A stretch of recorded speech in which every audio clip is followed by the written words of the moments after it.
जय माता दी दोस्तों। 2024 में इस बार मां दुर्गा शारदीय नवरात्रि में पालकी पर सवार होकर आ रही है। यानी दोस्तों, माता रानी जब पालकी पर सवार होकर आती है तो इसे शुभ नहीं माना जाता है। ज्योतिष शास्त्र के अनुसार देवी जब पालकी पर सवार होकर आती है तो समाज और राजनीति में बड़ी उथल पुथल होती है। और मान्यताओं के अनुसार अगर शारदीय नवरात्रि पर यदि माता दुर्गा पालकी पर नहीं बल्कि हाथी पर सवार होकर आती है तो मान्यता है कि माता दुर्गा का हाथी पर सवार होकर आना बहुत ही शुभ और कल्याणकारी माना जाता है और जीवन सुखमय हो जाता है। और दोस्तों, भक्ति का भरपूर लाभ भक्त जनों को मिलता है, दिल में सुकून मिलता है, माता वैष्णो भरपूर आशीर्वाद देती है। दोस्तों, इस बार नवरात्रि पूरे 9 दिनों तक चलेगी, यानी 9 दिनों तक नवरात्रि का पर्व मनाया जाएगा। न एक भी दिन कम, न एक भी दिन ज्यादा, पूरे 9 दिनों तक चलेगी माता वैष्णो की पूजा।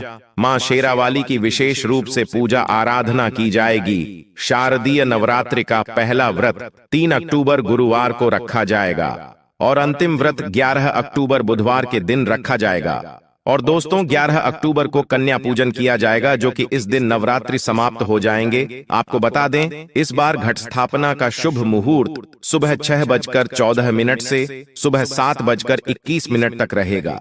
घट स्थापना की अवधि 1 घंटा 6 मिनट की है। घट स्थापना का अभिजीत मुहूर्त सुबह 11:45 से दोपहर 12:33 तक रहेगा। दोस्तों, चलिए अब जानते हैं नवरात्रि में कौन कौन सी सब्जी नहीं खाना चाहिए और कौन कौन सी सब्जी खाना चाहिए और कौन सा फल खाने से व्रत टूट जाता है। उससे पहले दोस्तों, जान लेते हैं शारदीय नवरात्रि क्यों मनाई जाती है। दोस्तों, शारदीय नवरात्रि मनाने के पीछे एक पौराणिक कहानी है कि मां दुर्गा ने महिषासुर नामक राक्षस का वध किया था। और ऐसा माना जाता है कि वहां महिषासुर नाम का एक राक्षस था, उसे भगवान ब्रह्मा ने अमृता का वरदान दिया था और इस आशीर्वाद के कारण महिषासुर पृथ्वी से लेकर स्वर्ग तक सभी को परेशान करने लगा। ऐसे में सभी देवी देवता उसके अत्याचारों से चिंतित होकर ब्रह्मा, विष्णु और महेश के पास जाते हैं। तब दोस्तों, तीनों देवताओं ने आदिशक्ति का आह्वान किया। तब दोस्तों, भगवान शिव, विष्णु और अन्य देवताओं के क्रोध के कारण उनके मुख से एक ज्योति प्रकट हुई और वह ज्योति एक स्त्री में बदल गई। इस तरह मां आदिशक्ति प्रकट हुई। इसके बाद अन्य देवताओं ने उन्हें अस्त्र शस्त्र प्रदान किए। तब मां दुर्गा ने महिषासुर को चुनौती दी और 9 दिनों तक युद्ध चलने के बाद 10वें दिन मां ने महिषासुर का वध कर दिया। ऐसा माना जाता है कि इन 9 दिनों के दौरान देवी मां ने 9 रूप धारण किए और राक्षसों का वध किया। इसी कारण से इसे 9 दिनों तक नवरात्रि के रूप में मनाया जाता है। और आपको बता दें कि शास्त्रों में नवरात्रि का विशेष महत्व माना गया है। दोस्तों, ऐसा माना जाता है कि 9 दिनों तक चलने वाले नवरात्रि के दौरान व्यक्ति मानसिक और शारीरिक रूप से मजबूत होता है। मनुष्य की आध्यात्मिक शक्ति बढ़ती जाती है। इस प्रकार लोग इच्छा, क्रोध, अहंकार, ईर्ष्या, लोभ आदि से मुक्त हो जाते हैं और उनका मन और शरीर शुद्ध हो जाता है और उनकी बुद्धि स्वाभाविक रूप से काम करने लगती है। आइए जानते हैं नवरात्रि में क्या खाएं और क्या नहीं खाएं और क्या पीना चाहिए और कौन सा फल खाना विशेष और शुभ कार्य माना गया है। आज हम आपको विस्तार से बताएंगे। लेकिन आगे बढ़ने से पहले कमेंट बॉक्स में अपनी राशि जरूर डाल दीजिएगा। यदि भक्तों, हमारे पास आपकी राशि के अनुसार कोई उपाय होगा तो वह आकर हम आपके कमेंट का रिप्लाई में बता देंगे, ताकि आपको राशि के अनुसार फल प्राप्त हो। दोस्तों, राशि के अनुसार किया गया कार्य बहुत ही शुभ माना जाता है और माता रानी बहुत प्रसन्न होती है। और दोस्तों, आपसे निवेदन है कि कमेंट में माता रानी आपका स्वागत है हमारे घर में जरूर लिखें, ताकि माता रानी का आशीर्वाद आपके ऊपर सदा बना रहे हैं। और वीडियो आपको अच्छी लगे तो लाइक करना न भूलें। भक्तों, शास्त्रों के अनुसार बताए गए व्रत चाहे किसी भी प्रकार के क्यों ना हो, उनसे जुड़े नियम का पालन करना अति आवश्यक माना जाता है। क्योंकि भक्तों, जो मन के मुताबिक किया जाए वह संघर्ष नहीं कहलाता। कहा जाता है कि मनोकामना को पूर्ण करने के लिए थोड़ा सा संघर्ष यानी कि तपस्या तो करनी ही पड़ती है। इसीलिए दोस्तों, ऐसी मान्यता है कि व्रत को पूर्ण विधि विधान से किया जाना चाहिए, तब आपको व्रत का पूर्ण लाभ फल प्राप्त होता है, अति उत्तम और शीघ्र दीर्घायु वरदान प्राप्त होता है। आपकी सभी मनोकामनाएं शीघ्र माता रानी पूर्ण करती हैं। ऐसे व्यक्ति को मरने के बाद माता रानी के चरणों में स्थान मिलता है। वह सदैव मां की सेवा करता है और ऐसा भक्त स्वर्ग लोक में जाता है। इसीलिए हर शास्त्र यही कहता है कि सच्चे दिल से अगर आपके मन में ईश्वर के प्रति श्रद्धा हो तो बिना पूजा पाठ के ही सारा फल मिल जाता है। और अगर मन में ईश्वर के प्रति शंका हो तो उस मनुष्य को कई जन्मों तक सुख नहीं मिलता, वह नरक में ही भटकता रहता है। भागवत गीता में भगवान श्री कृष्ण ने स्वयं कहा था, भक्तों, जो मनुष्य सच्चे हृदय से ईश्वर को पुकारता है तो उसका नाता उस शक्ति से जुड़ जाता है जिसे आपने सच्चे हृदय से पुकारा था। इसलिए दोस्तों, भगवान भी कहते हैं कि सच्चे हृदय से ही ईश्वर को पुकारो तो वह आपकी हर मनोकामना को पूर्ण करते हैं। भक्तों, कई लोग ऐसे हैं जो भगवान के सामने घंटों पूजा पाठ करते हैं तथा रोते हैं, फिर भी भगवान उनकी कभी नहीं सुनता।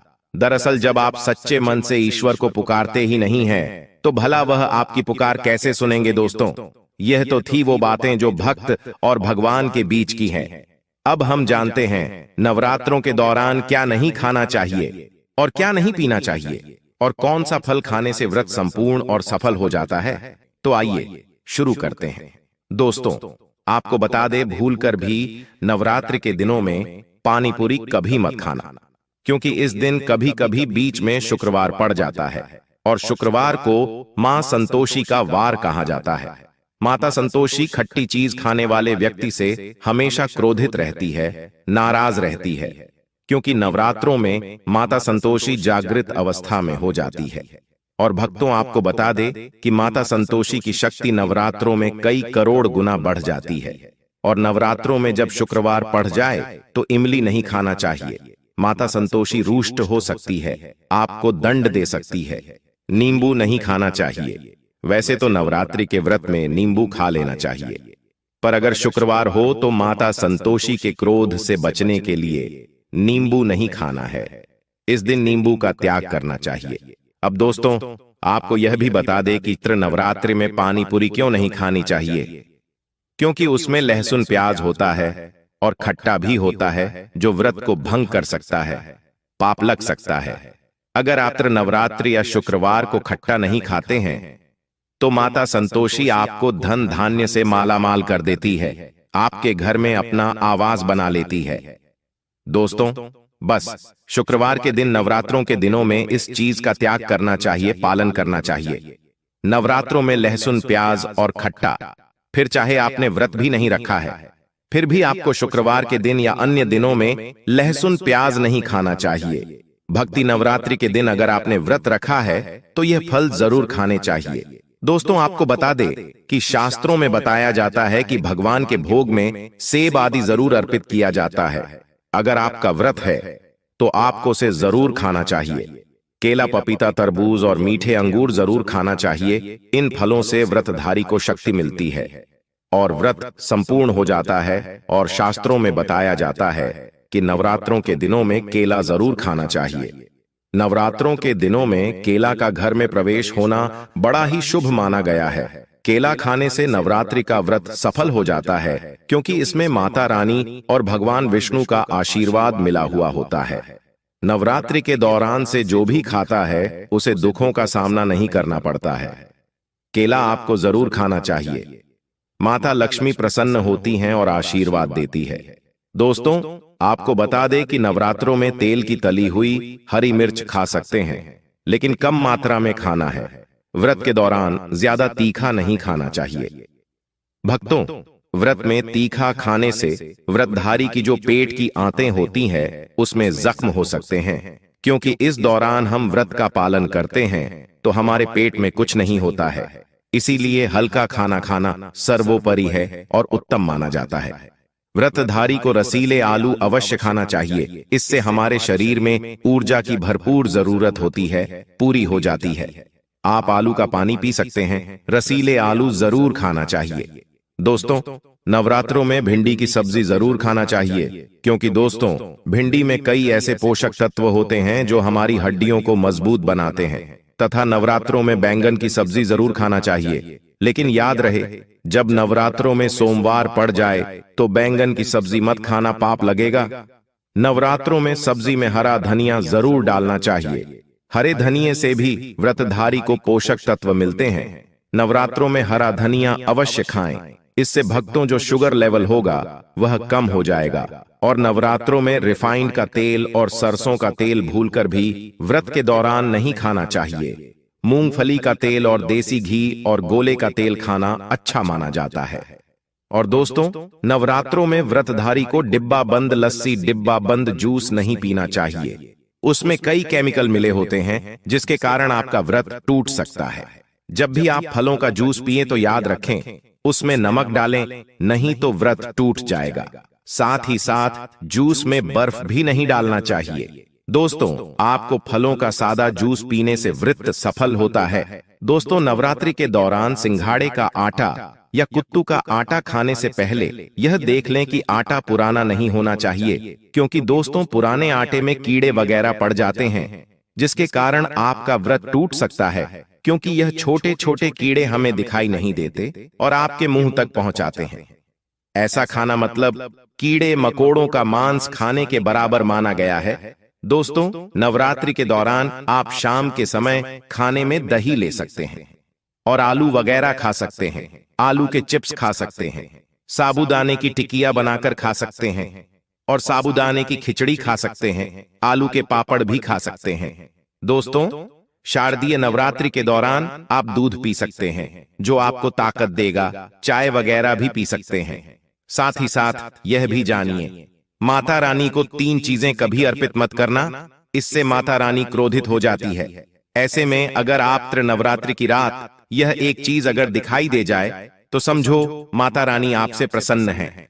जानिए सब कुछ इस वीडियो में।